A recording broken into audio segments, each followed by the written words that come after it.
وتر 3 پڑھتا ہوں، سورۃ الاعلیٰ ابھی یاد نہیں ہے تو ٹھیک ہے، یہ تو افضلیت ہے. پڑھ لیتا ہوں 2 کر کے ایک رکعت میں.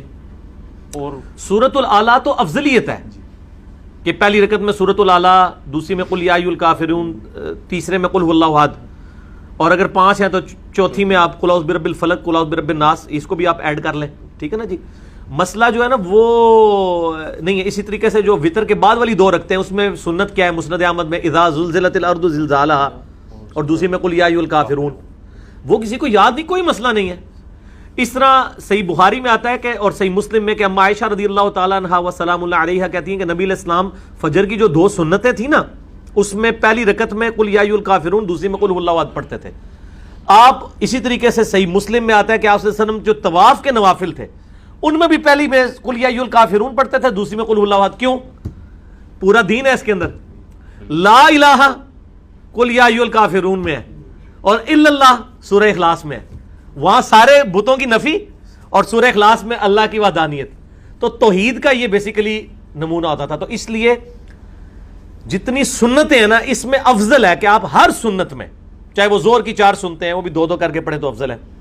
کوشش کریں کہ پہلی رکعت میں قل یا ایھا الکافرون، دوسری میں قل هو اللہ احد پڑھیں. یہ افضل ہے، آپ کو محبوب ہے صلی اللہ علیہ وآلہ وسلم. ابھی دعائے قنوت یاد نہیں تو کیا 3 دفعہ کل سورہ نہیں اخلاص سورہ اخلاص کا تو تعلق دیکھیں. یہ لوگ اکثر سوال بھی پوچھتے ہیں، ان سے پوچھیں میرے بھائیوں، سورہ اخلاص دعا تو نہیں ہے، دعا کی جگہ دعا ہی لے گی. یہ پبلک میں مشہور ہے، میں نے کئی دفعہ بتایا ہے. مسئلہ 130 میرا وطر پہ، اس میں بھی میں نے بتایا ہے کہ جس کو دعائے قنوت یاد نہیں اس کی جگہ اور دعا پڑھے. اور سب سے بیسٹ دعا بخاری مسلم میں آئی ہے، ربنا آتنا فی الدنیا حسنہ وفی الآخرۃ حسنۃ وقنا عذاب النار.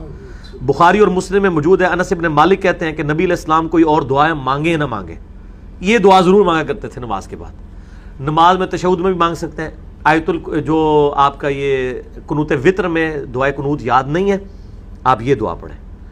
اور دعائے قنوت بہتر ہے کہ اس کو یاد کریں. دعائے قنوت اگر کسی کو یاد نہیں تو اس کا یہ مطلب نہیں کہ اس کے وطر نہیں ہوں گے، وہ ایک موقع ہے دعا کرنے کا. اور دعائے قنوت کے بعد دروشی بھی پڑھنا ہوتا ہے. ٹھیک ہے نا. دعائے قنوت کے بعد دروشی پڑھنا بھی سنت ہے. نماز جنازہ میں بھی دروشی سنت ہے، عام نماز میں بھی، اور وطر میں دعائے قنوت کے بعد.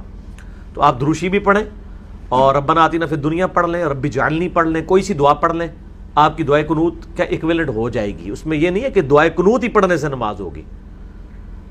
افضل تو وہی ہے. ٹھیک ہو.